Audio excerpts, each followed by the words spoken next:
নমস্কার, কেমন আছেন সবাই? এটাই সেই বেলফুল গাছ। আমার এই বেলফুল গাছটাতে এই রকমভাবে ফুল হয়েছিল, যার ভিডিও এর আগেও আপনাদের দেখিয়েছি। ফুল হয়ে যাওয়ার পরে আমি প্রতিবার গাছটাতে হালকা করে পিঞ্চিং করে দিই এইভাবে। তাতে কি হয়, আবার করে নতুন করে ডাল ছাড়বে, আর সেই ডালে কুঁড়ি হয়ে ফুল ফুটবে। আর সেই সাথে গাছে একটুখানি খাবার দিয়ে দিচ্ছি, খাবার দিয়ে একটু জলও দিয়ে দেবো। খাবার হিসাবে এখন দিচ্ছি আমার বানানো সেই মিশ্র সার, যার ভিডিও আমার চ্যানেলে অলরেডি দেওয়া আছে, আপনারা চাইলে একবার দেখে নিতে পারেন।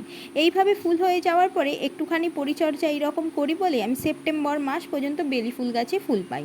আর তার পাশাপাশি আমার এই নয়নতারা ফুল গাছগুলোতেও ফুল হয়ে যাওয়ার পরে দেখুন প্রতিটা গাছে এই রকম বীজ চলে এসেছে। এই বীজগুলো যদি কেটে না দেওয়া হয় তাহলে কি হবে, গাছের ফুল কমে যাবে।